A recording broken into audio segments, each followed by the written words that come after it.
25واں پارہ الیہ یرد علم الساعہ، قیامت کا علم اللہ ہی کے سپرد ہے۔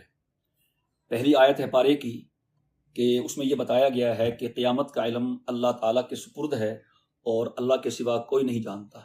دراصل یہ بھی مشرکین مکہ کے ایک اعتراض کا جواب ہے جو استہزاء میں اور انکار میں کے طور پہ کیا کرتے تھے کہ آپ جس قیامت سے ہمیں ڈراتے ہیں وہ آنی کب ہے۔ اس کا جواب دیا گیا ہے کہ کسی کو اس کا پتہ نہیں ہے، ہم نے اس کا علم کسی کو نہیں دیا ہے۔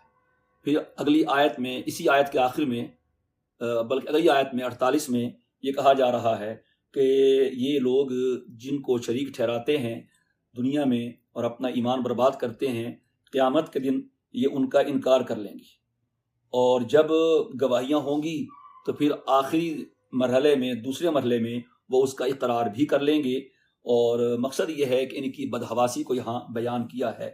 پھر اس کے بعد آیت نمبر 49 میں انسان کی ایک فطرت کو بیان کیا گیا ہے کہ انسان کی فطرت یہ ہے کہ یہ حریص ہے، اور جب کوئی تکلیف دیکھتا ہے تو جلد مایوس ہو جاتا ہے اور جلد نا امید ہو جاتا ہے۔ اور اگلی آیت میں فرمایا کہ جب انسان کے حالات اچھے ہوتے ہیں اور اس کو ہم مالی فراوانی عطا کرتے ہیں تو پھر وہ ہمیں بھول جاتا ہے، اور جب کوئی تکلیف پہنچتی ہے پھر اللہ تعالیٰ فرماتے ہیں یہ ہمیں یاد کرنے لگ جاتا ہے اور بڑی لمبی چوڑی فضو دعا ان عریض، بڑی لمبی لمبی دعائیں مانگنا شروع ہو جاتا ہے۔ یہ انسان کی فطرت کو ان آیات میں بیان کیا گیا ہے۔ آیت نمبر 53 میں یہ فرمایا ہے سنریہم آیاتنا فی الآفاق، کہ ہم عن قریب انہیں اپنی آیتیں دکھائیں گے۔ اس سے مراد اسلامی فتوحات بھی ہو سکتی ہیں جو قرآن کریم کی پیشین گوئی کے مطابق پوری ہوئیں۔ غزوہ بدر ہے، غزوہ خندق ہے، فتح مکہ ہے، غزوہ حنین ہے، اس کی کامیابیاں ہیں، یا جو زمین و آسمان میں پھیلی ہوئی اللہ تعالیٰ کی قدرت کی بے شمار نشانیاں ہیں جو اللہ تعالیٰ کی توحید اور اس کی قدرت کی طرف بلا رہی ہیں، وہ بھی اس سے مراد ہو سکتی ہیں۔ سورہ شورا، سورہ شورا 42ویں سورت ہے، اس کی آیات 53 ہیں اور رکوع 5 ہیں۔ سورت کی آیت نمبر 38 میں شورا کا لفظ آیا گیا ہے، وَأَمْرُهُمْ شُورَى بَيْنَهُمْ وَمِمَّا رَزَقْنَاهُمْ يُنْفِقُونَ، تو اس سے یہ لفظ لے کے اس سورت کا نام سورہ شعراء رکھا گیا ہے۔ یہ بھی مکی سورت ہے، اور مکی سورتوں کی طرح اس کا مضمون بھی وہی ہے بنیادی، توحید ہے، رسالت ہے، قیامت ہے، آخرت ہے، معاد ہے، تخلیق کائنات کو بیان کیا، اور زمین و آسمان کی وسعتوں میں پھیلے ہوئے بے شمار دلائل قدرت موجود ہیں، اللہ تعالیٰ نے وہ بیان فرمائے۔ اور پھر جو عقیدہ ہے بعث بعد الموت کا، احیاء موتا کا، اس سے استدلال کیا، کفر کی، شرک کی اللہ نے قباحت کو بیان کیا، قیامت کی ہولناکیوں کو بیان کیا، اور یہ بھی بتایا کہ جو توبہ کر لیتا ہے ہم اس کی توبہ قبول کر دیتے ہیں اور اس کے سارے گناہ معاف کر دیتے ہیں۔ اور اس حقیقت کو بھی صورت میں واضح کیا گیا کہ جو دین لے کے آئے ہیں حضرت محمد صلی اللہ علیہ وسلم، یہ کوئی نیا دین نہیں ہے، نئی چیز نہیں ہے، یہ تو اصل دین یہی ہے۔ حضرت نوح علیہ السلام، حضرت ابراہیم علیہ السلام، حضرت موسیٰ علیہ السلام، عیسیٰ علیہ السلام، سب اسی کی دعوت دیتے رہے۔ اور عجیب بات یہ ہے کہ عرب میں یہی لوگ تھے، ابراہیم علیہ السلام کے ماننے والا کہتے تھے سارے ہی اپنے آپ کو، ان کی دعوت بھی یہ تھی۔ یہود موسیٰ علیہ السلام کا نام لیتے تھے، ان کی دعوت بھی یہ تھی۔ نصارہ عیسیٰ علیہ السلام کا نام لیتے تھے، ان کی دعوت بھی یہ تھی۔ اور بعد کے تمام انبیاء کرام بھی اسی دین کے پیروکار رہے ہیں۔ لہٰذا یہ تفریقہ تم ڈال رہے ہو، ہمارے نبی صلی اللہ علیہ وسلم نے تو وہ بات کی ہے جس پر تمام انبیاء اکٹھے ہیں، تو اختلاف تم کرنے والے ہو، ہمارے نبی نے کوئی اختلاف نہیں کیا ہے۔ سورت کے آخر میں یہ بتایا گیا ہے کہ تم جو کہ ہم نے جو کہا کہ ہم نے اپنے نبی پہ وحی اتاری ہے، تو وحی کا یہ مطلب نہیں ہے کہ براہ راست وہ پیغمبر کے سامنے آتے ہیں، بلکہ وحی کی 3 قسمیں ہیں، ان کو سورت کے آخر میں بیان کیا گیا ہے، وہاں آئیں گی۔ سورت حامیم عین سین قاف کذالک یوحی الیک وإلی الذین من قبلک اللہ العزیز الحکیم۔ حامیم عین سین قاف، اللہ جو سب پہ غالب بڑی حکمتوں والا ہے، اس نے آپ پر اور جو پیغمبر آپ سے پہلے گزر چکے ہیں ان پر اسی طرح وحی بھیجتا ہے۔ اللہ ان سب پر اسی طرح وحی بھیجتا ہے۔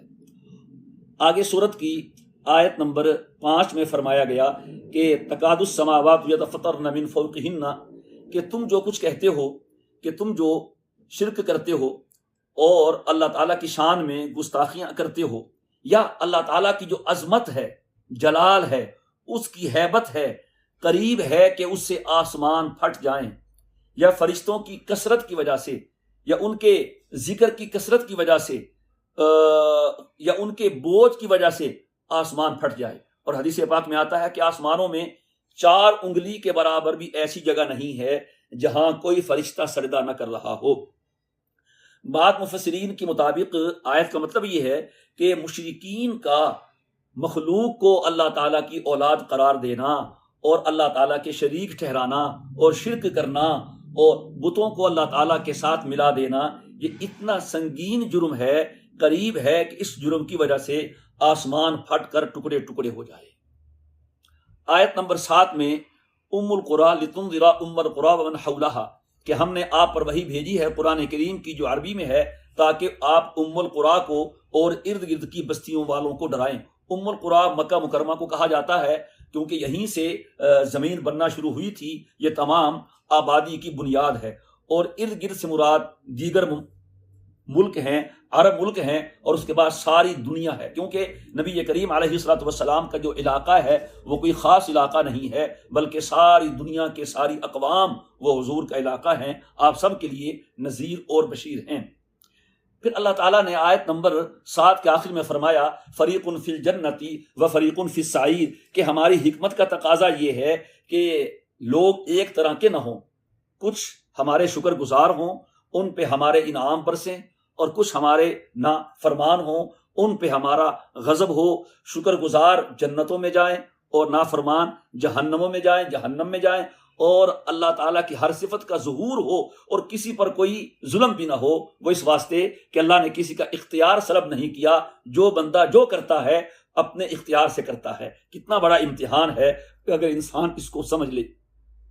آیت نمبر 10 میں اللہ تعالیٰ فرما رہے ہیں کہ تم جو بھی اختلاف کر رہے ہو، مذاہب کا، اقوام کا، ادیان کا، نظریات کا، دنیا میں اس کا فیصلہ نہیں ہو سکتا۔ فحکمہ الی اللہ، یہ فیصلہ اللہ تعالیٰ ہی کرے گا، اور اللہ تعالیٰ کی مرضی ہے کہ فیصلہ دنیا میں کرے یا آخرت میں کرے۔ اگر دنیا میں کر دے تو کر دیتا ہے، دنیا میں چھوڑ دے پھر آخرت تو ہے ہی جہاں اللہ تعالیٰ نے یہ فیصلہ کرنا ہے۔ آیت نمبر 11 میں فرمایا گیا لیس کمثلہ شیء، کہ اللہ جیسی کوئی چیز نہیں ہے، یعنی اللہ اپنی ذات میں، اپنی صفات میں یکتا ہے، تنہا ہے، کوئی ذات میں اس جیسا نہیں ہے، کوئی صفات میں اس جیسا نہیں ہے، وہ قدیم ہے، وہ ابدی ہے، وہ ازلی ہے، وہ کسی کی عقل میں اور کسی کی سمجھ میں آنے والا نہیں ہے۔ پھر آگے اللہ تعالیٰ فرما رہے ہیں لہو مقالید السماوات والارض، کہ تمام خزانوں کی چابیاں اللہ تعالیٰ کے پاس ہیں، وہ جس کو جتنا چاہتا ہے دیتا ہے، کوئی اسے پوچھ نہیں سکتا، کوئی اسے سوال نہیں کر سکتا، اللہ ہوتا ہی وہ ہے، کوئی جس سے نہ پوچھ سکے۔ پھر آیت نمبر 13 میں اللہ تعالیٰ نے یہی فرمایا کہ جو ہم نے دین آپ کے لیے مقرر کی ہے یہ وہی ہے جو نوح علیہ السلام لائے، ابراہیم علیہ السلام لائے، موسیٰ اور عیسیٰ علیہ السلام لائے، یہ کوئی نئی چیز نہیں ہے۔ اگرچہ اس کی جو شریعت ہے یا اس کے متفرقات ہیں، فروعات ہیں، اس میں فرق ہو سکتا ہے، لیکن بنیاد اور دین وہی ہے۔ تو لہٰذا جو آدمی آپ کے دین سے اختلاف کر رہا ہے وہ پوری ملت اسلامیہ، کیا پوری انسانیت کے دین سے اختلاف کر رہا ہے، جس پر تمام انبیاء کرام متفق ہیں، تمام انبیاء کرام کا مشترکہ دین ہے، اور اس میں جو اختلاف کرتا ہے وہ گویا کہ جو حضور کے دین میں اختلاف کرتا ہے وہ تمام انبیاء کرام کے لائے ہوئے دین میں اختلاف کرتا ہے۔ یہاں خصوصیت سے 4 نبیوں کا نام لیا گیا۔ نوح علیہ السلام تو پہلے رسول ہیں، آدم علیہ السلام نبی تھے، پہلے رسول نوح علیہ السلام ہیں جو شریعت لے کے آئے، اور پھر حضرت ابراہیم علیہ السلام کا ذکر کیا، وہ ابو الانبیاء ہیں، جد الانبیاء ہیں، اور ان سے پہلے کے 10-11 نبی رسول چھوڑ کے باقی سارے نبی انہی کی ملت میں سے، انہی کی نسل میں سے ہیں۔ ان کی بڑی شان ہے، اور عرب کے سب لوگ، وہ یہودی تھے، وہ نصرانی تھے، وہ مشرک تھے، ان کو اپنا بڑا مانتے تھے، اور نصارہ حضرت عیسیٰ علیہ السلام کو وہاں مانتے تھے، اور یہود حضرت موسیٰ علیہ السلام کو مانتے تھے۔ اس واسطے ان 4 کا ذکر فرمایا، اور فرمایا تم جن 4 کو مانتے ہو یا 3 کو مانتے ہو، جن کو بھی تم مانتے ہو، ان سب کا دین ہے جو ہمارے نبی لے کے آئے ہیں۔ پھر آیت نمبر 15 کے آخر میں فرمایا گیا اللہ رب لنا اعمالنا ولکم اعمالکم لا حجۃ بیننا وبینکم، ہمارے اعمال ہمارے ہیں، تمہارے اعمال تمہارے ہیں، تمہارے درمیان کوئی جھگڑا نہیں ہے۔ چونکہ مکی آیت ہے، مکی دور میں بحث و مباحثہ کرنے سے منع کیا گیا تھا، جھگڑا کرنے سے اور قتل و قتال سے منع کیا گیا، اسی تناظر میں یہ آیت ہے کہ تمہارے درمیان کوئی بحث مباحثہ نہیں ہے۔ پھر اگلی آیت نمبر 16 ہے، اس میں یہ کہا جا رہا ہے کہ اس اللہ کے دین کو وہ لوگ جو خیر خواہ تھے اور جو اپنے ساتھ مخلص تھے اور جو حق کے متلاشی تھے، انہوں نے اس کو قبول کر لیا ہے اور اس کو سمجھ لیا ہے، اور جو لوگ اس میں حجتیں نکال رہے ہیں در حقیقت وہ ضدی ہیں، معاند ہیں، مخالف ہیں، اور وہ حق سمجھنا نہیں چاہتے۔ جو سمجھنا چاہے اس کو ہمارا یہ دین اور ہماری یہ کتاب بڑی آسانی سے سمجھ میں آ جاتی ہے۔ اگلی آیت 17 ہے، اللہ نے کتاب اتاری حق کے ساتھ اور ترازو اتارا۔ ترازو کے بارے میں کتاب تو اتاری ہے، قرآن کریم ہے، باقی کتابیں ہیں۔ ترازو کے بارے میں عام استعمال کا ترازو بھی مراد دیا جاتا ہے، اور عدل و انصاف بھی اس سے مراد ہے۔ اس سے مراد دین حق ہے، عقل سلیم وغیرہ یہ چیزیں اس سے مراد لی جاتی ہیں۔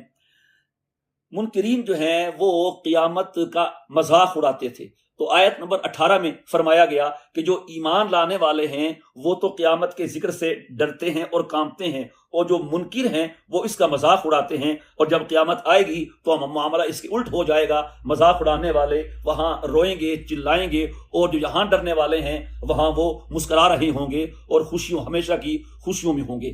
آیت نمبر 20 میں فرمایا جو آدمی آخرت کا طالب ہو، ہم اس کی آخرت کی کھیتی کا طالب ہو، ہم اس کی کھیتی میں اضافہ کریں گے۔ اضافہ کتنا ہوگا؟ یعنی اس کا عمل کا ثواب بڑھا دیں گے۔ یہ پہلی بات آ گئی ہے، کم از کم 10 گنا سے لے کر 700 گنا تک، اور 700 گنا بھی کوئی آخری حد نہیں ہے۔ اللہ تعالیٰ نے یہ کہہ کے بات ہی ختم کر دی ہے، واللہ یضاعف لمن یشاء، اللہ تعالیٰ جس کے لیے جتنا چاہتا ہے وہ اس کو عطا کرتا ہے۔ اور اگلی آیت میں، اسی آیت کے آخر میں یہ فرمایا کہ ہم کسی کی محنت کو ضائع نہیں کریں گے۔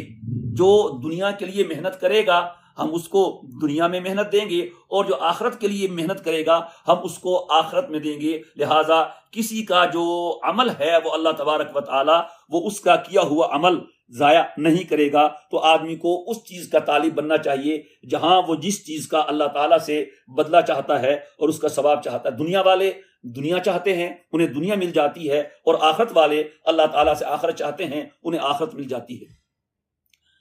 آیت نمبر 23 میں یہ نبی کریم علیہ الصلوۃ والسلام کو دعوت کا ایک عجیب اسلوب سکھایا گیا ہے کہ آپ ان سے کہہ دیجئے کہ میں تم سے اپنی اس دعوت پر کوئی اجرت نہیں چاہتا الا المودۃ فی القربی، لیکن اتنا تو چاہتا ہوں جو تم اپنی نسبی روایت رکھتے ہو، تم اپنی قوم کے لوگوں کی بات سنتے ہو، اپنی قوم کے لوگوں کی حمایت کرتے ہو، تمہاری خاندانی روایات ہیں، اگر تم میری حمایت نہیں کرو گے، میری بات نہیں سنو گے، میرا دین قبول نہیں کرو گے، میری حمایت میں کھڑے نہیں ہوگے، اور کم از کم میرے خاندانی تعلق اور میری رشتہ داری کا اتنا لحاظ تو کرو کہ میرے ساتھ ظلم تو نہ کرو، مجھے اتنا تو موقع دو کہ میں اپنی بات تو کر سکوں، اور جس نے میری بات سنی ہے وہ تو میرے ساتھ رہ سکے۔ تم اس تعلق اور محبت کا میں تم سے اس تعلق اور محبت کا جو معاوضہ مانگتا ہوں وہ یہی ہے کہ تم مجھے میری دعوت کا جو عمل ہے اس کو تو پورا کرنے دو۔ مقصد یہ ہے کہ میرے کام کا کوئی معاوضہ نہیں، بارہا آیا ان اجریہ الا علی رب العالمین، کہ انبیاء کرام کی نعمت کا، انبیاء کرام کی محنت کا معاوضہ وہ اللہ کے ہاں سے ملتا ہے، دنیا سے لوگوں سے ان کو کوئی سروکار نہیں ہوتا۔ اگر تم اس کو معاوضہ ہی سمجھتے ہو تو سمجھتے رہو، یہ تمہاری اپنی غلطی ہے، ہم بھی اس کو معاوضہ کہہ دیتے ہیں مجازاً تمہاری وجہ سے، لیکن یہ معاوضہ نہیں ہے، یہ تو تمہاری خاندانی روایات ہے، اس کا تو خیال کرو۔ کتنا یہ یعنی کہ مؤثر انداز ہے قوم کو سمجھانے کا کہ تم تو ہماری بات سنتے ہی نہیں، اوروں کو سنانے نہیں دیتے، کم از کم اتنا تو خیال کرو، مجھے میری بات تو کرنے دو، میں تمہاری قوم کا ہوں، تمہاری برادری کا ہوں۔ پھر اگلی آیت ہے، آیت نمبر 24 میں اللہ تعالیٰ فرما رہے ہیں کہ اگر آپ سچے نہ ہوتے تو اللہ آپ کی بات چلنے نہ دیتا۔ یختم علی قلبی، کیوں اللہ کسی جھوٹے مدعی نبوت کی بات نہیں چلنے دیتا، اس کو ختم کر دیتا ہے، رفتہ رفتہ ختم کر دیتا ہے، اور آپ کی بات تو بڑھتی جا رہی ہے، چلتی جا رہی ہے۔ لہٰذا اس بات کی دلیل ہے کہ آپ سچے ہیں، آپ کی دعوت سچی ہے، اور اللہ تعالیٰ نے آپ کا سینہ اس کے لیے کھول دیا ہے، اور آپ کا کام آگے بڑھتا جائے گا۔ آگے اللہ تعالیٰ فرماتے ہیں اللہ وہی ہے جو توبہ قبول کرتا ہے اور گناہوں کو معاف کرتا ہے، اور جو کچھ بندے کرتے ہیں اللہ تعالیٰ اس سب کو جانتا ہے۔ پھر آگے اللہ تعالیٰ نے اپنی قدرتوں کو بیان کیا ہے، جس کے لیے چاہے رزق کے دروازے کھول دے، جس کے لیے چاہے بند کر دے، بارش وہ اتارتا ہے، ہواؤں کو وہ چلاتا ہے۔ اور آگے فرمایا 5ویں رکوع کے شروع میں کہ جو بھی مصیبت پریشانی تمہیں آتی ہے وہ تمہارے اپنے ہی کرتوتوں کا نتیجہ ہوتی ہے، وَيَعْفُو عَنْ كَثِيرٍ، اور بہت ساری تو اللہ معاف کر دیتا ہے۔ یہ اس نے اپنے کرم کو یہاں پہ بیان فرمایا ہے۔ پھر آگے آیت نمبر 32 میں اور 33 میں اللہ تعالیٰ نے اس چیز کو بیان فرمایا اپنی قدرتوں کو کہ دیکھو اس نے ہوائیں چلائی ہیں جس سے سمندروں میں، دریاؤں میں ہوا ہے اور پانی کا بہاؤ ہے، اس بہاؤ کی وجہ سے چھوٹی چھوٹی کشتیاں اور بڑے بڑے جہاز صحیح سمت میں چل رہے ہیں۔ اگر وہ چاہے ہواؤں کو روک دے، پھر تم دریاؤں میں جہاز چلا کے دکھاؤ، پھر تم سمندروں میں کشتیاں چلا کے دکھاؤ۔ اگر چاہے تو وہ تمہارا بحری سفر درہم برہم کر دے، تمہارے جہاز الٹا دے، تمہاری کشتیاں غرق کر دے، اور اگر تمہارے عملوں کو دیکھے تو اس طرح وہ کر سکتا ہے۔ لیکن اللہ تعالیٰ تمہیں ڈھیل دے رہا ہے۔ یہ اللہ تعالیٰ نے سمجھانے کے لیے بتایا ہے کہ ہوائیں بھی ہم نے چلائی ہیں، اور جس سے تم کشتی کا سفر کرتے ہو، اور تم اس چیز کو بھی جانتے ہو جب تمہاری کشتی بھنور میں پھنستی ہے پھر تم سارے معبودان باطلہ کو بھول کے صرف اور صرف خالص ہمیں ہی پکارتے ہو، تو دل سے ہمیں مان لو، ہم تمہیں دونوں جہانوں کی مشکلات سے نکال دیں گے۔ آیت نمبر 37 میں آیت نمبر 37-38 میں اللہ تعالیٰ نے اپنی نعمتوں کا ذکر کیا ہے کہ جو ایمان والے ہیں ان کو ہمیشہ کی نعمتیں ملیں گی، جنتیں ملیں گی، حور و قصور ملیں گے۔ اور پھر آگے اللہ تعالیٰ نے ان ایمان والوں کی صفات بیان فرمائی ہیں کہ ایمان والوں کی یہ صفات ہیں جن کو جنتیں ملنی ہیں اور جنتوں کی نعمتیں ملنی ہے بڑے اچھے انداز سے۔ نمبر 1، ایمان والے وہ ہیں جو ہر کام کے بارے میں اور ہر حالت پہ اپنے اللہ پہ بھروسہ کرتے ہیں۔ اللہ کو اپنے اوپر بھروسہ کرنا بہت اچھا لگتا ہے۔ وَعَلَىٰ رَبِّهِمْ يَتَوَكَّلُونَ، اور وہ لوگ جو بڑے بڑے گناہوں سے بچتے ہیں، بے حیائی کے کاموں سے بچتے ہیں، جب انہیں غصہ آتا ہے تو معاف کر دیتے ہیں، اور اپنے رب کی طرف سے جو بھی حکم ملتا ہے بلا چون و چرا وہ حکم قبول کرتے ہیں، نماز قائم کرتے ہیں، زکوٰۃ ادا کرتے ہیں، اور آپس کے سارے معاملات مشورے سے طے کرتے ہیں، اور اللہ نے جو ان کو رزق دیا ہے وہ اس سے اللہ کے راستے میں خرچ کرتے ہیں۔ یہ اللہ تعالیٰ نے ایمان والوں کی صفات بیان فرمائی ہیں جو 8 صفات ہیں۔ ان صفات کو اپنانے کی پوری کوشش کرنی چاہیے۔ مشورہ کرنے کا حکم یہاں پر آیا ہے، وَأَمْرُهُمْ شُورَىٰ بَيْنَهُمْ، آپس میں مشورہ کرتے ہیں۔ مشورہ کرنا اللہ کا حکم بھی ہے اور نبی پاک صلی اللہ علیہ وسلم کی سنت بھی ہے، اور آپ کو اللہ تعالیٰ نے صحابہ سے مشورہ کرنے کا حکم بھی دیا ہے، جس طرح کہ سورہ آل عمران میں گزر چکا ہے۔ مشورہ مباح کاموں میں ہوتا ہے اور اہم کاموں میں، فرض میں کہ نماز پڑھیں، مشورہ کریں، پڑھیں کہ نہ پڑھیں، مشورہ کرو روزہ رکھے کہ نہ رکھیں، اس میں نہیں ہوتا۔ واجبات میں، فرائض میں، ناجائز حرام کاموں میں یہ مشورہ کرو، چوری کریں تو حرام ہے، تو حرام میں، ناجائز میں، واجب میں، فرض میں مشورہ نہیں ہوتا۔ مشورہ ہوتا ہے مباح اور جائز کاموں میں، اور مشورہ اس سے کرنا چاہیے جس کے علم پہ، عمل پہ، دیانتداری پہ، امانت داری پہ اور خیر خواہی پہ آپ کو اعتماد ہو۔ خیر خواہی ہونا بھی ضروری ہے۔ غیر خواہ سے آپ مشورہ کریں گے تو وہ آپ کو الٹا ہی مشورہ دے گا اور بجائے فائدے کے نقصان ہوگا۔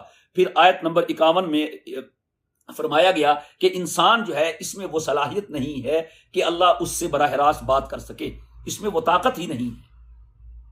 ہاں 3 صورتیں یہاں بیان کی ہیں کہ اللہ تعالیٰ کس سے اگر بات کرتا ہے وحین، وحی کے ذریعے فرشتہ بھیجتا ہے، وہ وحی لے کے آتا ہے، او من وراء حجاب، یا پردے کے پیچھے، او یرسل رسولا، یا اللہ تعالیٰ فرشتے بھیجتا ہے، اس کے ذریعے سے بات ہوتی ہے۔ جس طرح انسان آپس میں آمنے سامنے باتیں کرتے ہیں، اس طرح اس دنیا میں انسان میں وہ طاقت نہیں ہے کہ وہ اللہ تعالیٰ اس سے بات کر سکے۔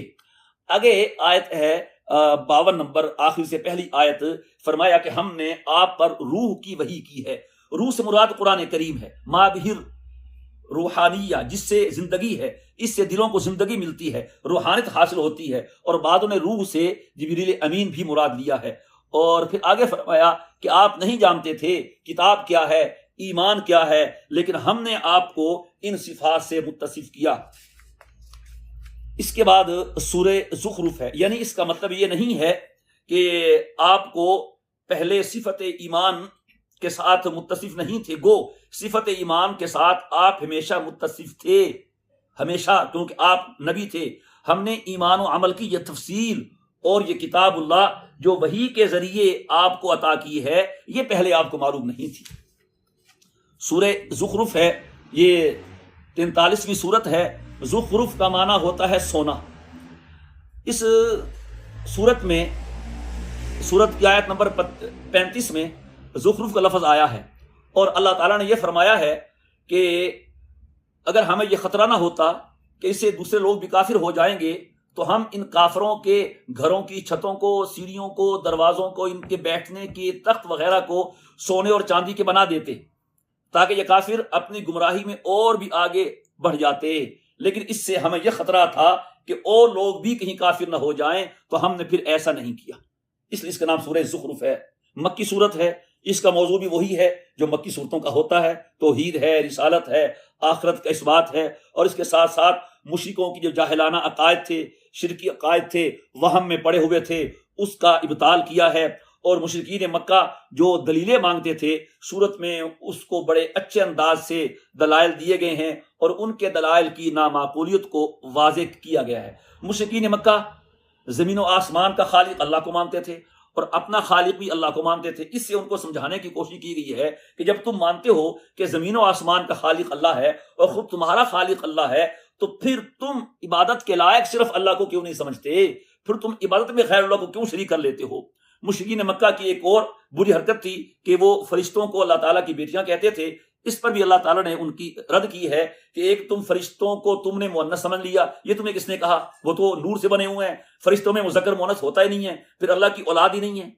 تو اسی طرح ان کا ایک یہ بڑا استدلال تھا کہ جی ہم اپنے آباء و اجداد کے دین پہ قائم ہیں، اس کو نہیں چھوڑ سکتے۔ انہیں کہا گیا ہے کہ تم ابراہیم علیہ السلام کو مانتے ہو، اور تمہیں معلوم ہونا چاہیے ابراہیم علیہ السلام نے غلط دین ہونے پر اپنے باپ کا دین چھوڑ دیا تھا۔ اس سے معلوم ہوا اگر آباء و اجداد کا دین غلط ہو تو ابراہیمی سنت یہ ہے کہ غلط کو چھوڑ دیا جائے، خواہ وہ جس کا مرضی ہو۔ پھر ایک اور یہ اعتراض تھا کہ اللہ نے اگر نبی بنانا تھا تو طائف یا مکے کے کسی سردار کو بناتا، اور یہی بات فرعون نے بھی کی تھی موسیٰ علیہ السلام کے بارے میں۔ اس کا جواب پہلے آ گیا ہے کہ یہ اللہ کی رحمت ہے، یہ سرداری پہ موقوف نہیں ہے، ہر چیز وہ دیتا ہے، یہ فیصلہ تمہارا نہیں چلے گا، اس میں فیصلہ ہمارا چلے گا۔ پھر اللہ تبارک و تعالیٰ نے اس میں مختلف انبیاء کرام کے حالات کی طرف بھی اشارہ فرمایا ہے، اور مقصود وہ حالات نہیں ہیں بلکہ ان سے حاصل ہونے والا سبق ہے۔ حامیم والکتاب المبین، حامیم اس واضح کتاب کی قسم ہے۔ سورت کی آیت ہے، آیت نمبر 5 اور 6، اس میں یہ کہا جا رہا ہے افنضرب عنکم الذکر صفحا، کیا تم یہ سمجھتے ہو کہ ہم تمہیں نصیحت کرنے سے اعراض کریں گے؟ تم بے شک نہ مانو، تم زیادتی کرتے رہو، ہٹ دھرمی کرتے رہو، انکار ہی کرتے رہو، جھٹلاتے رہو، لیکن ہماری رحمت کا اور ہماری حکمت کا تقاضا یہ ہے کہ ہم اس قرآن کے ذریعے اور اس نبی کے ذریعے تمہیں سمجھاتے ہی رہیں گے۔ تم نہیں سمجھو گے تو بعد میں آنے والی نسلیں وہ سمجھ جائیں گی۔ پھر اس آگے اللہ تعالیٰ نے آیت نمبر 9، 10 میں 11 میں اپنی قدرتوں کو بیان کیا ہے، اپنی شان کو بیان کیا کہ ہم نے زمین کو پیدا کیا، بارشوں کو برسایا، فَأَنشَرْنَا بِهِ بَلْدَةً مَيْتًا كَذَلِكَ تُخْرَجُونَ۔ آخر میں وہی ہے کہ جو ہم نے اتنا کام کیا ہے تو ہم اسی طرح قیامت کے دن تم سب کو نکالیں گے اور زندہ کریں گے۔ آیت نمبر 12 میں اللہ تعالیٰ نے بیان فرمایا ہر چیز کا کہ ہم نے جوڑے بنائے، ہم نے کشتیاں بنائیں اور جانور بنائے جن پر تم سوار ہوتے ہو، یعنی 2 طرح کی سواریوں کا ذکر کیا۔ کچھ سواریاں وہ ہیں جو ہماری بنائی ہوئی ہیں، گھوڑا ہے آج کل بھی سواری ہے، گدھا آج کل بھی سواری کے طور پہ استعمال ہوتا ہے، گدھا گاڑی استعمال ہوتی ہے، اور کچھ سواری وہ ہے جو تم نے بنائی ہے، اس میں تمہاری صنعت اور حرفت شامل ہے۔ اس میں کشتی کی مثال دے دی، اس میں تمام سواریاں آ گئیں، گاڑیاں ہیں، کاریں ہیں، جہاز ہیں، ٹرینیں وغیرہ، یہ سب گویا کہ اللہ کی طرف سے سواریاں ہیں، اور اللہ پاک نے اس کو انسان کے لیے مسخر کر دیا ہے۔ پھر آگے آیت نمبر 14 میں فرمایا کہ جب تم ان میں سوار ہو جاؤ تو اللہ تعالیٰ کا شکر ادا کرو، اور تم یہ دعا پڑھو، سبحان الذی سخر لنا ھذا وما كنا له مقرنین وانا الی ربنا لمنقلبون۔ کہو کہ پاک ہے وہ ذات جس نے ہمارے لیے اس کو مسخر کیا اور ہم اس پر قابو پانے والے نہیں تھے، اور واقعی ہم کہاں قابو پانے والے، کتنا بڑا بحری جہاز ہے، کتنا بڑا ہوائی جہاز 7 لوگوں کو لے کے جا رہا ہے، چھوٹے سے 2 بندے بیٹھے ہوتے ہیں اس کو چلا رہے ہیں، تو اللہ تعالیٰ نے قابو دیا ہے تو انسان کے قابو میں ہے، تو اس کی نعمتوں کا شکر کریں اور اس طرح سے دعا مانگیں۔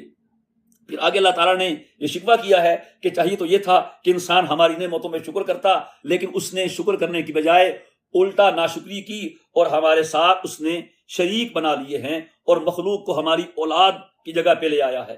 پھر اللہ تعالیٰ نے آگے آیت نمبر 17 میں فرمایا کہ دیکھو کتنا یہ عجیب ہے، جس اولاد کو اپنے لیے باعث عار سمجھتا ہے اور اس کو اگر بیٹی کی پیدائش کی خبر دی جائے تو سن کے اس کے چہرے کا رنگ بدل جاتا ہے کہ بیٹی کو پیدا ہوگی، اور سوچنے پہ مجبور ہو جاتا ہے کہ اس کو زندہ رکھ کے ذلیل رہوں، ذلت سے زندگی گزاروں یا اس کو زندہ درگور کر دوں، یہ سوچتا ہے۔ پھر وہی اولاد اللہ تعالیٰ کے لیے منتخب کرتا ہے، تو اس کی عقل پہ پردہ ہے اور جو یہ اتارنا نہیں چاہ رہا ہے۔ اللہ تعالیٰ فرماتے ہیں کہ وَجَعَلُوا الْمَلَائِكَةَ الَّذِينَ هُمْ عِبَادُ الرَّحْمَنِ إِنَاثًا، کہ انہوں نے جو رحمان کے گویا کے بندے ہیں، مخلوق ہیں، ان کو انہوں نے فیمیل بنا دیا، اناث بنا دیا، مؤنث بنا دیا۔ وہ تو مؤنث ہے ہی نہیں، فرشتے مخلوق ہی وہ ہیں، نہ مذکر، وہ فرشتے نہ تو مؤنث ہیں اور نہ ہی ان کی اولاد ہیں، تو لہٰذا یہ کیسے لوگ ہیں کہ ان کا سارا جو عقیدہ ہے وہ توہمات پہ مبنی ہے اور کوئی بات بھی ان کی سچی نہیں ہے، حقیقت پہ مبنی نہیں ہے، توہمات پہ چل رہے ہیں۔ آگے ان کی ایک دلیل کا جواب ہے، وہ کہتے تھے جی اب دیکھو فرشتوں کی کو ہم عبادت کرتے ہیں تو اللہ چاہتا ہے تو ہم کرتے ہیں نا، اللہ تعالیٰ کے چاہت کے بغیر کیا ہو سکتا ہے؟ تو یہ وہ کہتے تھے، تو یہ تو پھر ہر مجرم کہہ سکتا ہے، چور کہہ دے میں نے چوری کی ہے تو میرے لیے تو لکھا ہوا تھا۔ وہ ایک مشہور واقعہ ہے، ایک استاد صاحب کے بیٹے سے کوئی نقصان ہو گیا، گلاس ٹوٹ گیا، تو انہوں نے کہا گلاس کیوں توڑا ہے؟ انہوں نے کہا جی لکھا ہوا ایسا تھا۔ انہوں نے کہا تھپڑ لگایا زور سے کہ کیوں، یہ کیوں لگایا کہ بھی ایسے لکھا ہوا تھا۔ تو پھر اگر لکھے ہوئے کی بات ہونی ہے، پھر لکھا ہوا تو عذاب بھی ہوتا ہے۔ تو یہ جو کہہ رہے ہیں اگر اللہ چاہتا کہ ہم فرشتوں کی عبادت نہ کرتے تو اللہ تعالیٰ فرما رہے ہیں یہ ان کی اپنی بات ہے، یہ ان کے اپنے اندازے ہیں، یہ کوئی دلیل نہیں ہے۔ دلیل وہی ہے جو ہمارے نبی لے کے آگے ہیں، جو اس کی پیروی کرے گا وہی کامیاب ہوگا، اور جو اس کی پیروی نہیں کرے گا پھر ہم نے جیسے پہلوں سے انتقام لیا ہے ہم ان تمام مجرمین سے انتقام لیں گے۔ آیت نمبر 26، 27، 28 سے حضرت ابراہیم علیہ السلام کا تذکرہ کر کے مشرکین کو جواب دینا ہے۔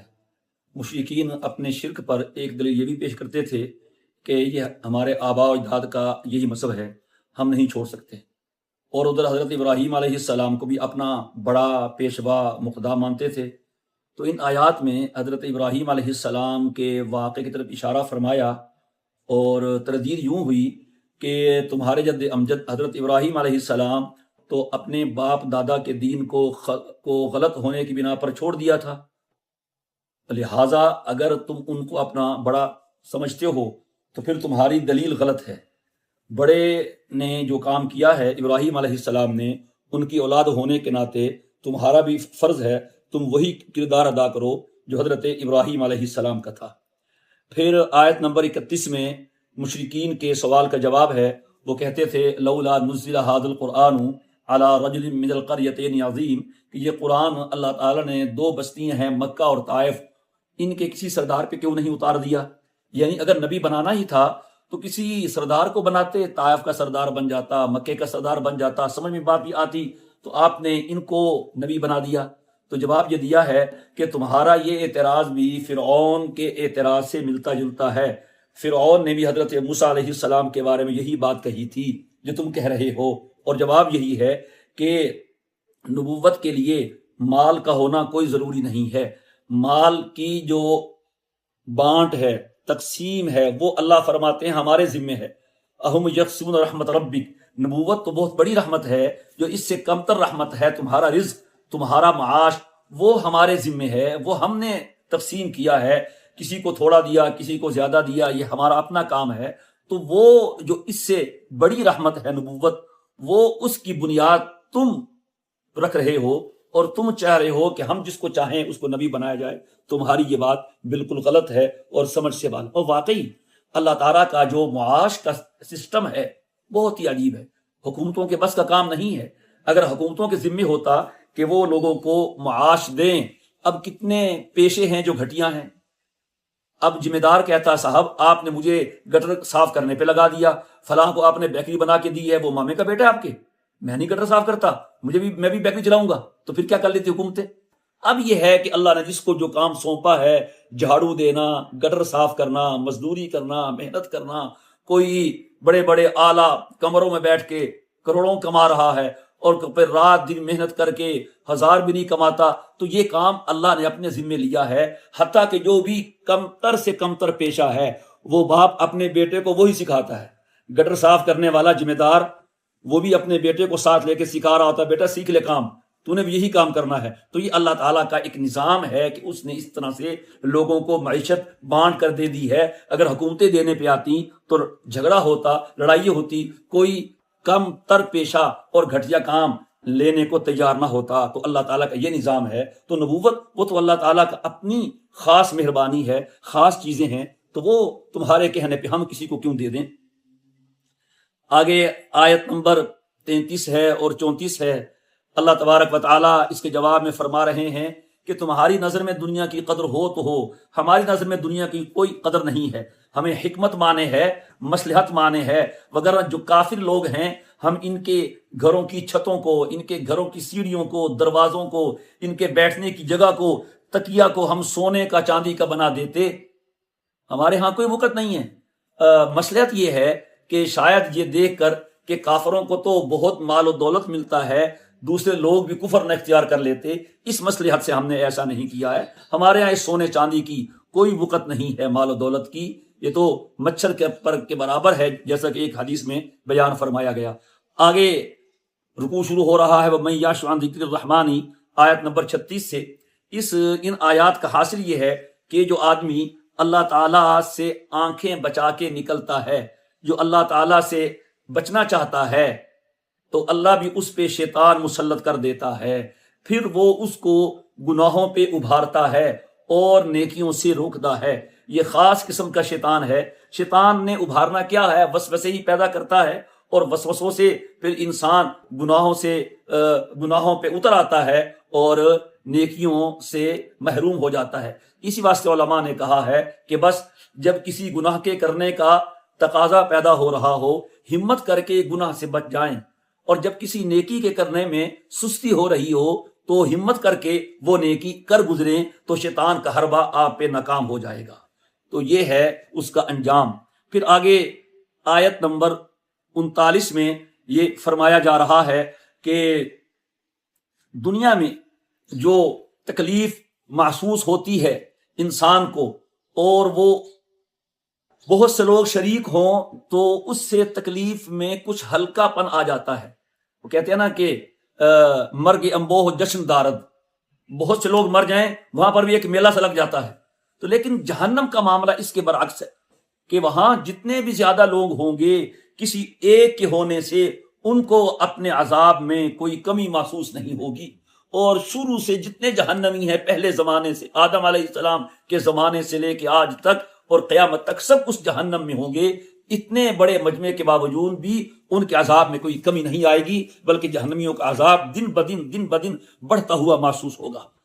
پھر آگے اگلی آیت میں، آیت نمبر 40 میں تسلی دی جا رہی ہے نبی کریم صلی اللہ علیہ وسلم کو کہ جو آدمی اپنے طور پر کسی بھی طرح طالب نہیں ہے، حق سننا نہیں چاہتا، حق دیکھنا نہیں چاہتا، حق سمجھنا نہیں چاہتا، تو کیا آپ ان کو سنوا دیں گے؟ کیا آپ بہرے کو سنوا سکتے ہیں؟ اندھے کو رستہ دکھا دیں گے؟ لہٰذا آپ اتنے پریشان نہ ہوں۔ اگر ایک اندھے کو رستہ نظر نہیں آ رہا تو یہ سوچ لیا جائے کہ وہ تو اندھا ہے، تو یہ بھی اندھے ہی ہیں، لہٰذا آپ ان اندھوں بہروں کو نہیں سنا سکتے۔ اور اندھے بہرے سے مراد وہی ہیں جو حق دیکھنے سے اندھے ہیں اور حق سننے سے بہرے ہیں۔ اگلی آیت 41 میں آپ کو تسلی دی گئی ہے۔ مشرکین مکہ معاذ اللہ حضور کی وفات کے متمنی رہتے تھے اور آپ کو رستے سے ہٹانے کے منصوبے بھی بناتے رہتے تھے، اور یہ کہتے تھے، سمجھتے تھے کہ بس جب آپ دنیا سے چلے جائیں گے تو ہمارا رستہ صاف ہو جائے گا۔ اس آیت میں ان کو وارننگ دی جا رہی ہے، فَإِمَّا نَذْهَبَنَّ بِكَ فَإِنَّا مِنْهُمْ مُنْتَقِمُونَ۔ اگر ہم آپ کو لے جاتے ہیں تو پھر کیا ہوا؟ ہم خود ان سے انتقام لیں گے، اور ان کا دین نہیں چلے گا، دین وہی چلے گا جس کو آپ لے کے آئے ہیں اور آپ جس کی دعوت دے رہے ہیں۔ اللہ تعالیٰ پھر قریش کو یہ بھی سمجھا رہے ہیں آیت نمبر 44 میں، وَإِنَّهُ لَذِكْرٌ لَكَ وَلِقَوْمِكَ، کہ یہ تو آپ کے لیے اور آپ کی قوم کے لیے ایک بہت بڑا ذکر خیر ہوگا کہ اتنا بڑا نبی اس قوم میں سے آیا ہے. یہ تو آپ کے لیے فخر کی بات تھی، اعزاز کی بات تھی. تم لوگوں نے انکار کر کے اس فخر و اعزاز کی بات کو اپنے لیے عار بنا لیا ہے. آگے آیت نمبر 45 میں ہے وَاسْأَلْ مَنْ أَرْسَلْنَا مِنْ قَبْلِكَ مِنْ رُسُلِنَا، یعنی آپ کو حکم دیا گیا ہے کہ آپ ان رسولوں سے پوچھیں جن کو ہم نے آپ سے پہلے بھیجا تھا، کیا ہم نے رحمان کے سوا کوئی اور معبود بھی بنانے کا کہا تھا؟ تو آپ نے یہ سوال کب کیا؟ بعض علماء کا کہنا یہ ہے کہ معراج کی رات جب تمام انبیاء کرام سے حضور کی ملاقات ہوئی بیت المقدس میں، تو وہاں آپ نے ان سے یہ سوال کیا، اس وجہ سے کہ سوال انبیاء سے کرنا تھا، اور نبی نام ہوتا ہے روح کا اور جسم کا، تو روح اور جسم سے ملاقات وہاں بیت المقدس میں ہوئی ہے.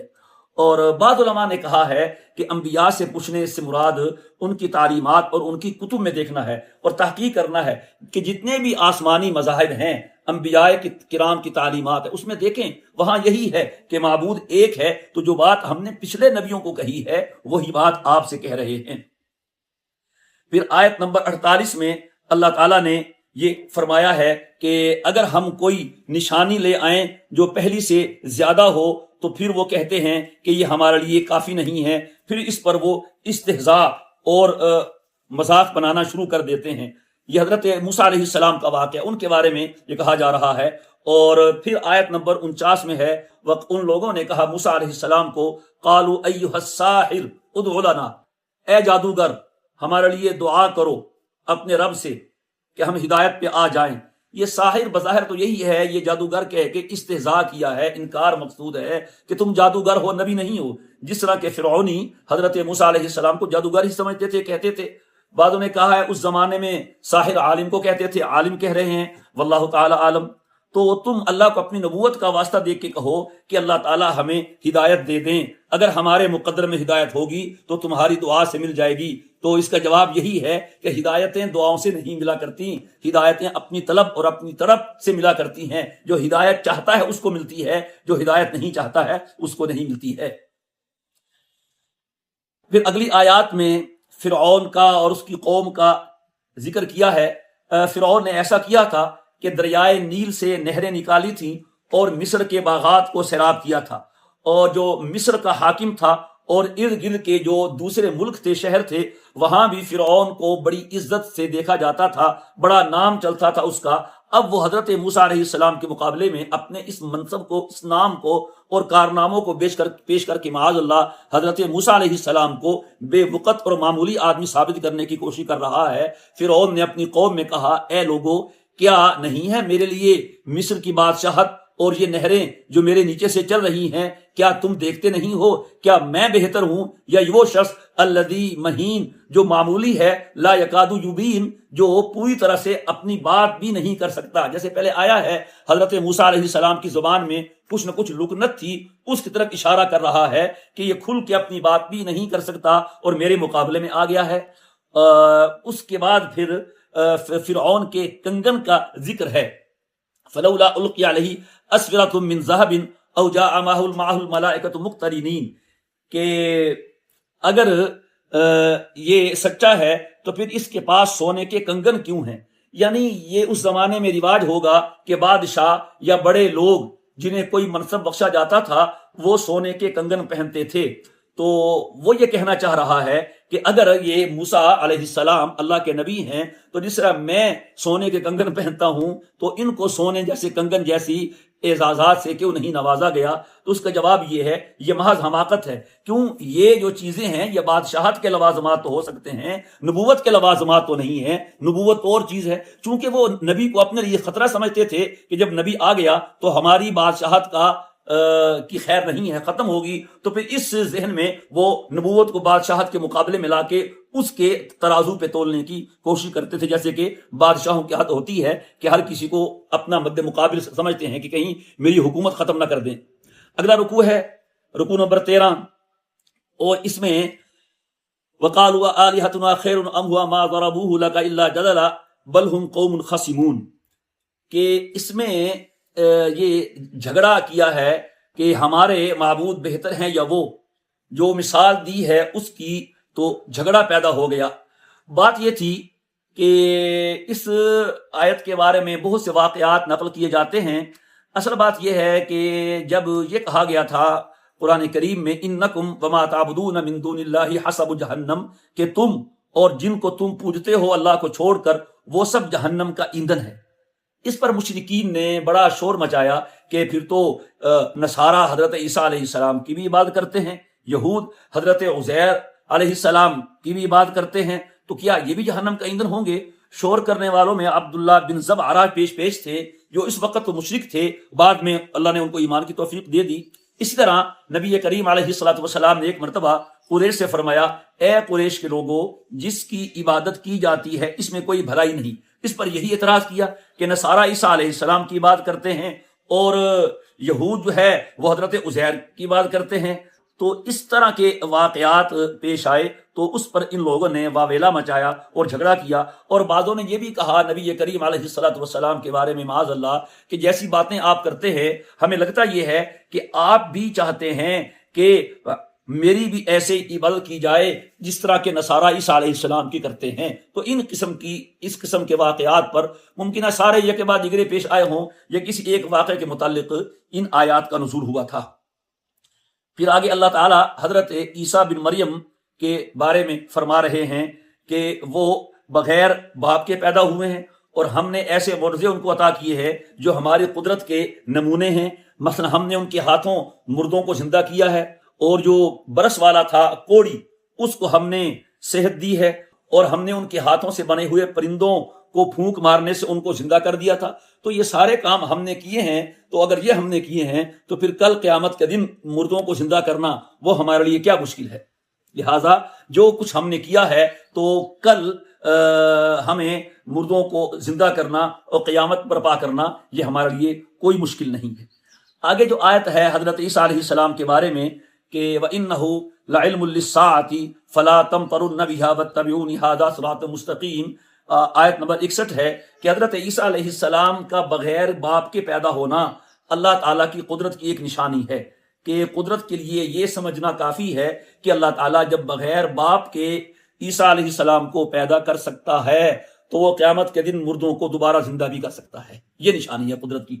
دوسرا مطلب یہ بیان کیا گیا ہے کہ حضرت عیسیٰ علیہ السلام کا وجود ہی قیامت کی نشانی ہے، اس لیے کہ جس طرح یہ اسباب کے برخلاف بغیر باپ کے پیدا ہوئے ہیں، اسی طرح قرب قیامت میں یہ آسمان سے نازل ہوں گے اور دجال کو قتل کریں گے، تو ان کا آسمان سے نازل ہونا قیامت کی نشانیوں میں سے ایک بڑی نشانی ہے۔ لوگ سمجھ جائیں کہ قیامت نے بہرحال آنا ہے۔ اکثر مفسرین کے ہاں دوسرا مطلب زیادہ صحیح قرار دیا گیا ہے۔ پھر اس کے بعد حضرت عیسیٰ علیہ السلام کی تعلیمات ہیں، یعنی عیسیٰ علیہ السلام کا کہنا یہ ہے کہ میں تو وہی کہتا ہوں کہ جو انبیاء کرام نے کہا ہے کہ اللہ ایک ہے، اور عیسیٰ علیہ السلام نے کبھی نہیں کہا کہ میں خدا کا بیٹا ہوں یا میری عبادت کرو، میں اللہ تعالیٰ کی ربوبیت میں شریک ہوں۔ یہ بات عیسیٰ علیہ السلام نے بالکل نہیں کہی، ان آیات میں اس کا ہی ذکر آ رہا ہے۔ پھر آگے آیت نمبر 65 میں لوگوں کے اختلاف کا ذکر ہے کہ یہود نے تو سرے سے ہی حضرت عیسیٰ علیہ السلام کو نبی ماننے سے انکار کر دیا، اور نصارہ نے ان کو نبی کیا مانا بلکہ ان میں غلو کیا کہ ان کو خدا کا بیٹا مان لیا۔ تو لہذا اور دوسرے گروہوں نے 3 خداؤں میں سے ایک خدا قرار دیا، حالانکہ عیسیٰ علیہ السلام کی اپنی تعلیمات دیکھیں وہ بالکل واضح ہیں، صاف ہیں، اس میں کسی قسم کا شک و شبہ نہیں ہے۔ یہود نے، نصارہ نے اور باقی لوگوں نے اس میں غلو کیا ہے اور اس میں اختلاف کیا ہے۔ حضرت عیسیٰ علیہ السلام کی تعلیمات میں ایسی کوئی بات نہیں ہے جو یہ لوگ اپنائے ہوئے ہیں۔ پھر رکوع ختم ہو رہا ہے آیت نمبر 67 پہ، الاخلاء یومئذ بعضهم لبعض عدو الا المتقین، کہ اس دن بعض دوست اپنے دوستوں کے دشمن ہوں گے سوائے متقین کے۔ جو نیک لوگ ہوں گے متقین وہ تو یہاں بھی دوست ہیں وہاں بھی دوست ہوں گے، متقین کے علاوہ جو دوست ہوں گے وہ اس کے دشمن بن جائیں گے۔ شاہ عبد القادر فرماتے ہیں اس دن دوست سے بھاگے گا کہ کہیں اس کی وجہ سے میں نہ پکڑا جاؤں۔ آگے آیت نمبر 77 ہے، اس میں جہنمی انتہائی مایوسی کے عالم میں جب دیکھیں گے کہ اب جہنم کا عذاب ہماری جان نہیں چھوڑ رہا تو وہ کہیں گے کہ اے مالک تم اللہ تعالیٰ سے کہو کہ اللہ تعالیٰ ہمیں ختم کر دے، ہمیں ہمارا کام تمام کر دے، بس ہمیں موت آ جائے، ہم ہلاک ہو جائیں۔ ونادو یا مالک لیقضی علینا ربک، کہیں گے اے مالک، مالک جہنم کے داروغہ کا نام ہے، اپنے رب سے کہو کہ ہمارا فیصلہ تمام کر دے۔ قال انکم ماکثون، وہ کہے گا نہیں ایسے ہی رہو، تم نے مرنا نہیں ہے، تم نے اسی طرح عذاب میں چیخنا چلانا ہے۔ کیا حال ہوگا اس وقت میں، اللہ بچائے۔ اور آگے پھر آیت نمبر 78 ہے، 79 ہے، اس میں مشرکین مکہ نے ایک مرتبہ نبی کریم علیہ الصلوۃ والسلام کو قتل کرنے کی سازش بنائی تھی اور نت نئے منصوبے بناتے رہتے تھے، تو اللہ تعالیٰ ان کو دھمکا رہے ہیں، دھمکی دے رہے ہیں، کیا ابرموا امرا، کیا انہوں نے کوئی فیصلہ کیا ہے؟ فإنا مبرمون، پھر ہم بھی کوئی فیصلہ کرتے ہیں، یعنی تم ایسا فیصلہ کرو تو صحیح، پھر دیکھو تمہارا انجام کیا ہوتا ہے اور تمہارا حال کیا ہوتا ہے۔ اس کے بعد پھر وہی اللہ تعالیٰ نے اپنی توحید کی بات کی ہے اور مشرکین کے شرک کی نفی کی ہے۔ وہ کہتے تھے اللہ کی اولاد ہے، تو فرمایا آپ کہہ دیجئے اگر اللہ کی اولاد ہوتی تو سب سے پہلے میں اس کی عبادت کرتا۔ میرا اللہ تعالیٰ کی اولاد کا انکار کسی ضد کی وجہ سے نہیں ہے، بلکہ حقیقت کی بنا پہ ہے کہ اللہ اولاد سے پاک ہے، اس کی اولاد نہیں ہو سکتی ہے، کیونکہ اللہ ہوتا ہی وہ ہے جس کی اولاد نہ ہو۔ پھر آگے آیت نمبر 86 میں ان کی سفارش کی نفی ہے، وہ اس پر بڑے مطمئن تھے کہ یہی ہماری سفارشی ہوں گے، یہ جو ہمارے شرکاء ہیں، تو ان کو یہی بار بار کہا جا رہا ہے کہ وہاں کوئی بھی اللہ کے آگے سفارش کرنے کا اختیار نہیں رکھے گا، سفارش وہی کرے گا جس کو اللہ کہے گا اور اس کی کرے گا جس کی اللہ کہے گا، اس کے سوا سفارش کرنا کسی کے بس میں نہیں ہے۔ وَلَئِن سَأَلْتَهُم مَّنْ خَلَقَهُمْ لَيَقُولُنَّ اللَّهُ فَأَنَّىٰ يُؤْفَكُونَ، وہی بات ان سے پوچھو خالق کون ہے، تمہارا خالق کون ہے، آسمان اور زمین کا خالق کون ہے، کہیں گے اللہ۔ جب خالق اللہ ہے پھر معبود دوسرا کیوں ہے؟ وہ اپنی خالقیت میں تنہا ہے تو وہ معبودیت میں بھی تنہا ہے، اس کی عبادت میں کسی کو شریک مت کرو۔ وَقِيلِهِ يَا رَبِّ إِنَّ هَٰؤُلَاءِ قَوْمٌ لَا يُؤْمِنُونَ، اس میں مشرکین کو یہ کہا جا رہا ہے کہ تمہارے لیے کتنی بدبختی ہے کہ تمہارے نبی جو رحمت للعالمین ہیں کہ کبھی کسی کی شکایت نہیں کرتے، لیکن تمہارے بارے میں وہ شاکی ہیں اور کہہ رہے ہیں اے اللہ یہ میری قوم ایمان نہیں لاتی۔ پھر آخری آیت میں ہے فَاصْفَحْ عَنْهُمْ وَقُلْ سلام، آپ ان سے منہ پھیر لیں اور ان کو کہیں سلام ہے۔ یہ سلام کوئی دعا نہیں ہے بلکہ سلام متارکت ہے، ان سے الگ ہو جائیں اور ان کا انجام ہم پہ چھوڑ دیں، ہم جانیں اور پھر وہ جانیں، وہ انشاءاللہ دیکھ لیں گے ہم ان کے ساتھ کیا معاملہ کرتے ہیں۔ اس کے بعد سورہ دخان ہے، 44ویں سورت ہے قرآن کریم کی۔ دخان دھوئیں کو کہتے ہیں اور آیت نمبر 10 میں لفظ دخان آیا ہے، وہی اس کا نام قرار دیا گیا ہے۔ اور قیامت کے دن بھی ایک قیامت کی علامات میں سے ایک بڑی علامت دھوئیں کا ظاہر ہونا ہے۔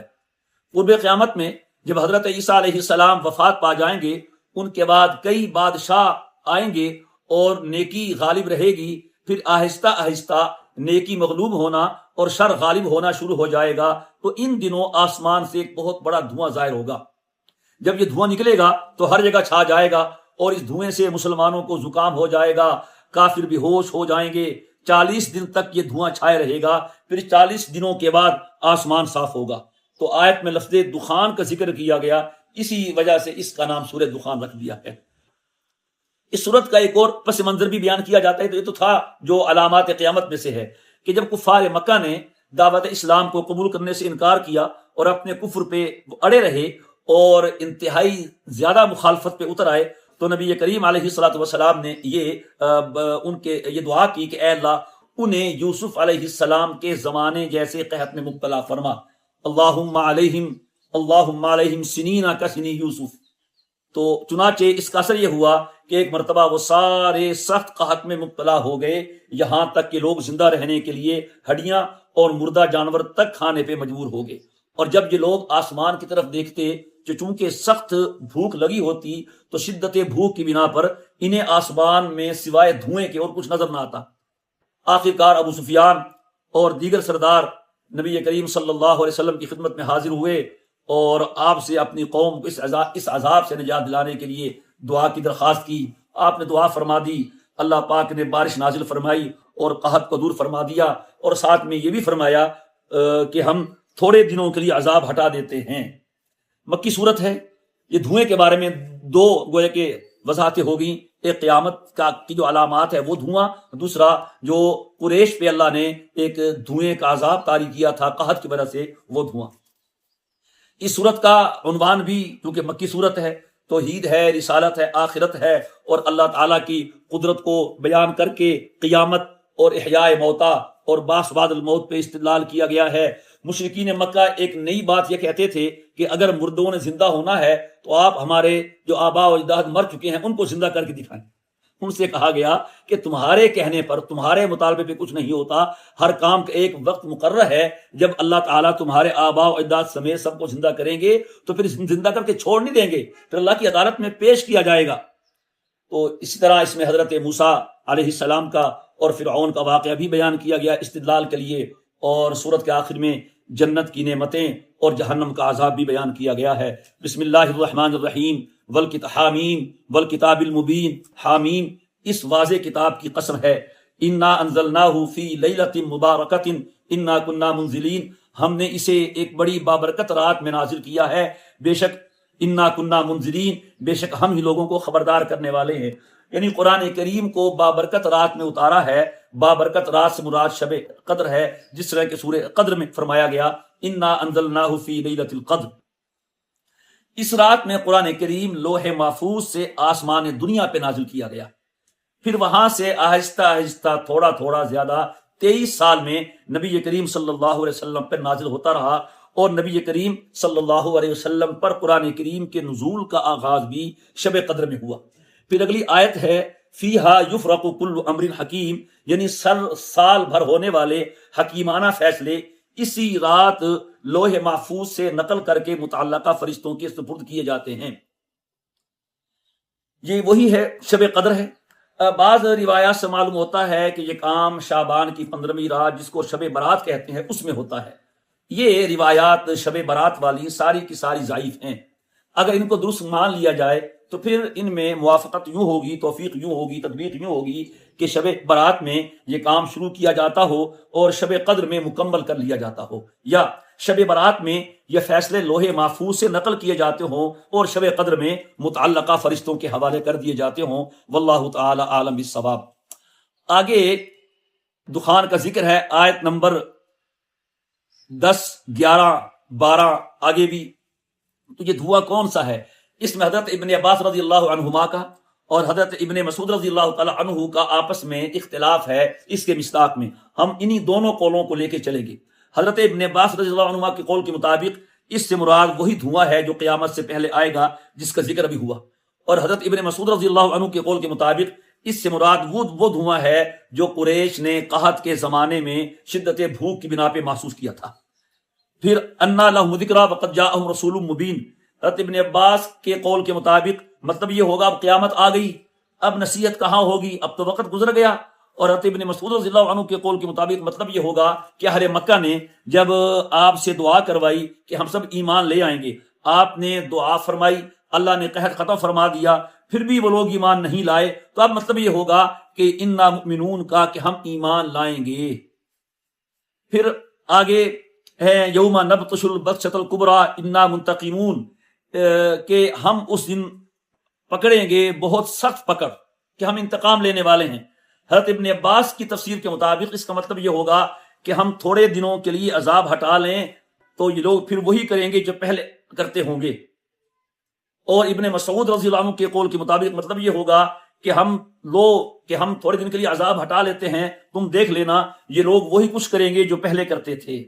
مطلب وہی قیامت کا دھواں، علامات قیامت والا دھواں، اور یہ قریش کے اوپر قحط والا دھواں، اس کو ساتھ لے کے یہ دونوں قول چل رہے ہیں۔ پھر آگے وَلَقَدْ فَتَنَّا قَبْلَهُمْ قَوْمَ فِرْعَوْنَ وَجَاءَهُمْ رَسُولٌ کریم، یعنی اچھا یہ پھر یوم نبطش البطشۃ الکبریٰ، حضرت ابن عباس کے قول کے مطابق ہم بڑا سخت حملہ کریں گے، اس مراد قیامت کے دن کی پکڑ ہے۔ اور ابن مسعود رضی اللہ عنہ کے قول کے مطابق اس سے غزوہ بدر کی وہ پکڑ مراد ہے جس میں قریش کے 70 سردار مارے گئے تھے اور 70 قیدی بنائے گئے تھے۔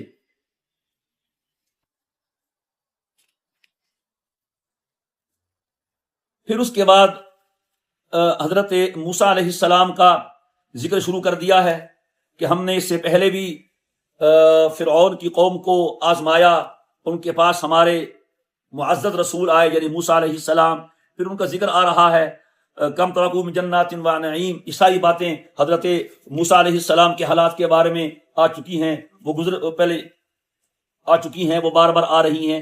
پھر آگے پارے کا 15 رکوع ہے، اس سے پہلی آیت ہے فما بکت علیہم السماء والارض، آیت نمبر 29 ہے کہ ان لوگوں پر جب یہ فرعونی اور آل فرعون مرے تو ان پر نہ آسمان رویا نہ زمین روئی۔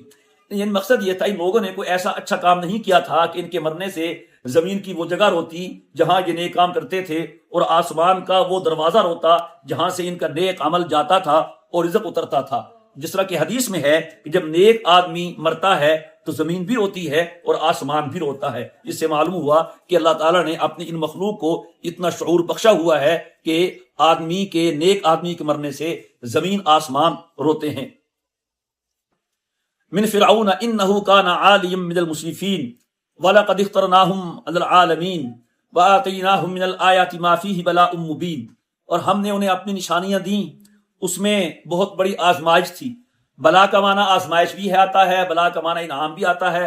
اگر انعام کے معنی میں ہو تو پھر وہ من و سلوہ ہوگا، اور آزمائش کے معنی میں ہو تو نشانیوں میں سے ہو تو نشانیوں میں سے حضرت موسیٰ علیہ السلام کا عصا تھا، ید بیضا تھا، 9 نشانیاں تھیں۔ یہ ساری باتیں پہلے گزر چکی ہیں حضرت موسیٰ علیہ السلام کے حوال کے بارے میں۔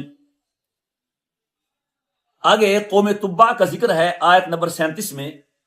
تبع کا 2 دفعہ ذکر آیا ہے سورہ قاف میں بھی اور یہاں پر بھی۔ مفسرین کے اقوال مختلف ہیں، بعض کہتے ہیں کسی خاص شخص کا نام نہیں ہے بلکہ یمن کے قبیلہ حمیر کے بادشاہوں کا لقب ہوتا تھا، اور اس لقب کے بہت سے بادشاہ گزرے ہیں۔ ابن کثیر کی رائے یہ ہے کہ آیت میں جس تبع کا ذکر ہے وہ خاص شخص تھا، اس کا نام اسعد ابو قریب بن ملکی کرب یمانی ہے۔ یہ بادشاہ نبی کریم صلی اللہ تعالی علیہ وسلم کے زمانے سے 700 پہلے گزرا ہے، اور یمن کے حمیری بادشاہوں میں سے اس کی بادشاہت کا زمانہ سب سے زیادہ ہے، اور یہ بہت سے علاقے فتح کرتے کرتے سمرقند تک پہنچ گیا تھا۔ کہاں یمن ہے اور کہاں سمرقند ہے۔ یہ بادشاہ دین موسوی کا پیروکار تھا جو اس وقت دین برحق تھا۔ اس کی قوم نے بھی اپنے بادشاہ کے دین کی وجہ سے دین موسوی کو قبول کر لیا تھا، لیکن بادشاہ کی وفات کے بعد اس کی قوم نے دوبارہ بت پرستی شروع کر دی اور دین موسوی کو چھوڑ دیا۔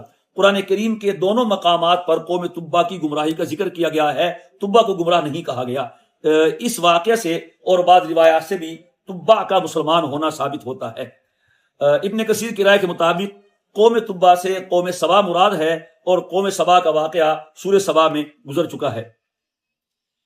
پھر اس کے بعد وما خلقنا السماوات والارض وما بینہما لاعبین، یہ مضمون پہلے آ گیا ہے کہ ہم نے زمین آسمان کی تخلیق بے مقصد پیدا نہیں کی ہے، ہم نے کوئی اس کو کھلواڑا نہیں بنایا۔ کھیلنا ہوتا ہم کوئی کھلونا بنا کے اسے کھیل لیتے، ایک مقصد ہے، اور مقصد یہی ہے کہ ہم نے تمہیں آزمانا ہے اور پھر تمہارے اعمال کے مطابق تمہیں جزا اور سزا سے ہمکنار کرنا ہے۔ پھر سورت کا آخری رکوع ہے، زقوم کا ذکر کیا ہے۔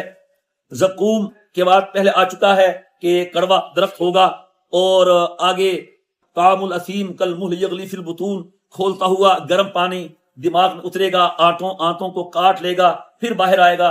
یہ سلسلہ اس طرح سے چلتا رہے گا۔ اللہ ہم سب کو بچائے جہنمیوں کے اس حالات کے بعد اللہ تعالیٰ نے جنت کی نعمتوں کو بیان کیا ہے آیت نمبر 51 سے لے کے آیت نمبر 56 تک، بلکہ 57 تک۔ اس میں جنتیوں کی 6 نعمتوں کا ذکر کیا ہے، اور یہ ہر انسان کی خواہش ہوتی ہے، اور دنیا میں یہ 6 نعمتیں مل جانا کسی کی خواہش پوری نہیں ہو سکی ہے، نہ ہو سکتی ہے، ہوتی سب کی ہے، لیکن جنت میں اللہ تعالیٰ فرما رہے ہیں یہ نعمتیں ہر جنتی کو ملیں گی۔ نمبر 1 عمدہ ترین اور پرامن رہائش گاہیں، نمبر 2 اعلیٰ ترین قیمتی ترین لباس، نمبر 3 خوبصورت ترین شریک حیات، نمبر 4 عمدہ سے عمدہ کھانے، نمبر 5 ہمیشہ ہمیشہ کے لیے ان نعمتوں کے باقی رہنے کی ضمانت۔ یہاں یہ کس کے پاس ہے؟ یہاں یہ نعمتیں باقی رہیں بھی انسان باقی نہیں رہتا۔ اور نمبر 6 ہر قسم کی پریشانی، تکلیف اور رنج و الم سے حفاظت کی ضمانت۔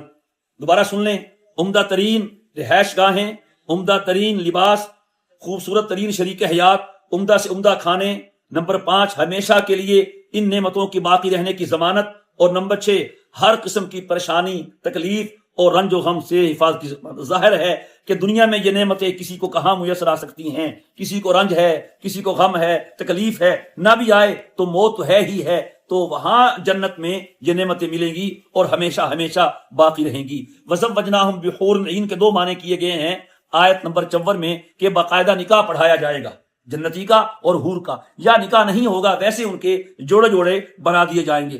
پھر آخری آیتوں میں کہا گیا ہے کہ ہم نے یسرناہ بلسانک، ہم نے قرآن آسان کر کے آپ کی زبان میں بھیجا ہے تاکہ لوگوں کے لیے سمجھنا اور پڑھنا آسان ہو۔ اب نہیں مانتے تو پھر آپ بھی انتظار کریں اور ہم بھی انتظار کرتے ہیں۔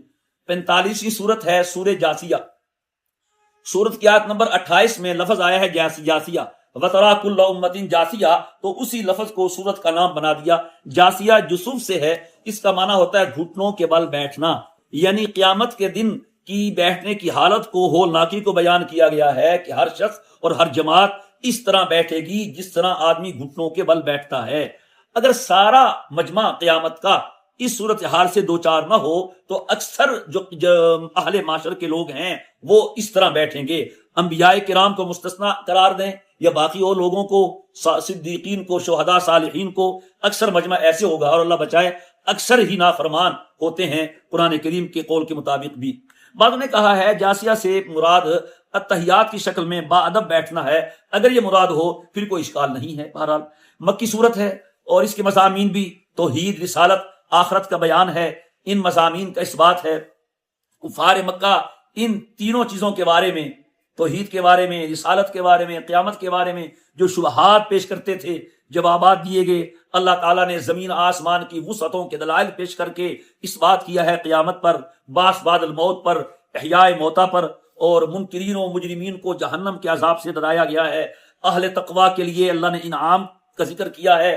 سورت کے انداز اسلوب میں ڈرانا بھی شامل ہے، خبردار کرنا بھی شامل ہے، لیکن اس سورت میں بہت زیادہ حق ادا کیا گیا ہے سمجھانے کا۔ کوئی سمجھنا چاہتا ہو تو پھر وہ سمجھ سکتا ہے، دیر اس کی طرف سے ہے، اللہ تعالیٰ کے کلام میں سمجھانے کی کوئی دیر نہیں ہے۔ ان فی السماء حامیم تنزیل الکتاب من اللہ العزیز الحکیم، حامیم یہ اس ذات کی طرف سے بھیجی ہوئی کتاب ہے جو سب پر غالب ہے۔ ان فی السماوات والارض لآیات للموقنین، تیسری آیت میں فرمایا کہ زمین و آسمان میں نشانیاں ہیں، علامتیں ہیں، لیکن اس کے لیے جو ماننے والا ہے، یقین کرنے والا ہے، قبول کرنے والا ہے۔ پھر اس کے بعد اللہ تعالیٰ نے اپنی قدرت کی نشانیاں بیان فرمائی ہیں۔ پھر آگے آیت نمبر 7 میں وَيْلٌ لِكُلِّ أَفَّاكٍ أَثِيمٍ، اس میں ہلاکت بیان کی ہے کہ ہر جھوٹے نافرمان کے لیے بڑی تباہی ہے، بڑی ہلاکت ہے۔ اس سے ہر وہ شخص مراد ہے جس کی یہ حرکتیں ہیں، جو جھوٹا ہے، نافرمان ہے، حق قبول نہیں کرتا۔ بعض روایات میں اس کا مصداق ابو جہل، نضر بن حارث اور حارث بن کلہ کو بھی قرار دیا گیا ہے، لیکن اپنے عموم کی بنا پر یہ آیت ہر اس شخص کو شامل ہے جو ان اوصاف کا حامل ہے۔ آگے فرمایا گیا من ورائہم جہنم، ورا کا ایک معنی پیچھے بھی آتا ہے، اس کا معنی آگے بھی آتا ہے، کبھی کبھار اس کا معنی سامنے بھی آ جاتا ہے، آگے بھی آ جاتا ہے۔ اکثر مفسرین کے ہاں یہ لفظ آگے کے معنی کے لیے استعمال ہوا ہے۔ اس کے مطابق ترجمہ ہوگا کہ ان کے آگے جہنم ہے، یعنی یہاں سے یہ جا رہے ہیں تو آگے ان کے جہنم ہوگی، اور جہاں یہ پیچھے کے معنی میں ہے اس کا معنی یہ ہوگا کہ یہ حق کا مذاق اڑاتے ہیں، جہنم ان کے پیچھے پیچھے ہے، من ورائہ جہنم، یہ جہاں بھی چلے جائیں جہنم سے ان کی جان نہیں چھوٹ سکتی۔ پھر دوسرا رکوع ہے، پارے کا رکوع نمبر 18واں ہے، اللہ تعالیٰ کی قدرتوں کا بیان ہے، اس کے کارخانے جو اس نے لگا رکھے ہیں زمین و آسمان میں، اس کی قدرتوں کا بیان کر کے توحید کا اور ایمان لانے کا بیان کیا ہے۔ اللہ تبارک و تعالیٰ نے پھر آگے آیت نمبر 14 میں لفظ بیان فرمایا ایام اللہ، اللہ کے ایام، اس سے مراد عذاب کے دن بھی ہوتے ہیں اور اس سے مراد رحمت کے دن بھی ہوتے ہیں، یعنی وہ دن جس میں اللہ تعالیٰ نے کافروں کو کوئی عذاب دیا ہو یا اپنے فرمانبردار بندوں کو اللہ نے کسی انعام سے نوازا ہو، اس سے دنیا کا بھی کوئی دن مراد ہو سکتا ہے اور قیامت کا دن بھی مراد ہو سکتا ہے۔ پھر آگے اللہ تبارک و تعالیٰ کی طرف سے کہا جا رہا ہے ایمان والوں کو یغفروا للذین لا یرجون، کہ جو ہماری ملاقات پہ یقین نہیں رکھتے انہیں معاف کر دیں. یعنی معاف کرنے کا مقصد یہ ہے کہ مسلمان ان سے بدلہ لینے کی فکر نہ کریں، یہ معاملہ ہم پہ چھوڑیں، ہم ان سے نمٹ لیں گے. اور اس معنی میں معافی کا معنی زیادہ ہی سخت ہوتا ہے. پھر آگے آیت نمبر 16 میں بنی اسرائیل کے بارے میں فرمایا جا رہا ہے وَفَضَّلْنَاهُمْ عَلَى الْعَالَمِينَ. اگر تو بنی اسرائیل کے اپنے زمانے میں ہے تو پھر تو بالکل صحیح ہے کہ اللہ پاک نے اس زمانے میں بنی اسرائیل کو تمام جہان والوں پہ فضیلت دی تھی. اور اگر ہر زمانے کے اعتبار سے ہے تو پھر فضیلت جزی مراد ہوگی. اس کے بعد آیت نمبر 18 ہے، اسی کا ذکر ہے کہ ثم جعلناک علی شریعۃ من الامر فاتبعها ولا تتبع اهواء الذین لا يعلمون. یعنی ان اختلافات میں ہم نے قیامت تک کے لیے جو آپ کا دین ہے وہ سیدھا نکال کے رکھا ہے، لہذا آپ صلی اللہ علیہ وسلم اور آپ کے متبعین اسی دین کی پیروی کرے. اور جو مشرکین ہیں، جو اہل اہوا ہیں، جو اپنی خواہشوں پہ چل رہے ہیں، اپنے مرضی کے دین نکال رہے ہیں، اس کو چھوڑ دیں، اس پر نہ چلیں. آگے آیت نمبر 20 میں قرآن کریم کے بارے میں ہے کہ یہ بصائر ہے لوگوں کے لیے، یہ ہدایت سے بھرپور ہے، رہنمائی کرنے والی کتاب ہے، اس میں رحمت ہے ایمان لانے والوں کے لیے. پھر آگے آیت نمبر 21 میں فرمایا گیا ہے کیا تم یہ سمجھتے ہو کہ ہمارے ہاں کوئی فرق نہیں ہوگا، ہم منکرین اور مجرمین کو مؤمنین جیسا بنا دیں گے؟ نہیں، بالکل ایسا نہیں ہوگا. مؤمنین کے لیے جنت اور اس کی نعمتیں ہوں گی، اور مجرمین کے لیے جہنم اور اس کا عذاب ہوگا.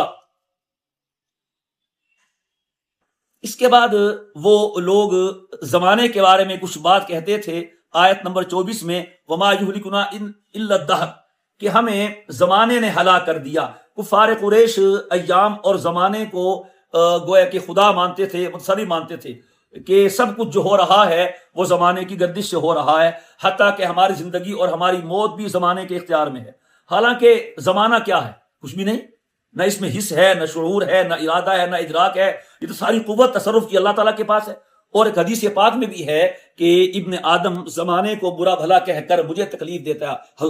حدیث قدسی ہے کہ یوزینی ابن آدم یسب الدہر وانا الدہر، کہ یہ زمانے کو برا بھلا کہتا ہے، میں زمانہ ہوں. اقلب اللیل والنہار، رات دن کا بدلنا یہ میرے اختیار میں ہے. لہٰذا زمانے کو قادر سمجھ کر اللہ تعالیٰ کے اختیارات کا حامل سمجھ کے برا بھلا کہنا در حقیقت اللہ تعالیٰ کو برا بھلا کہنا. اس واسطے ان آیات میں اس سے منع کیا گیا ہے.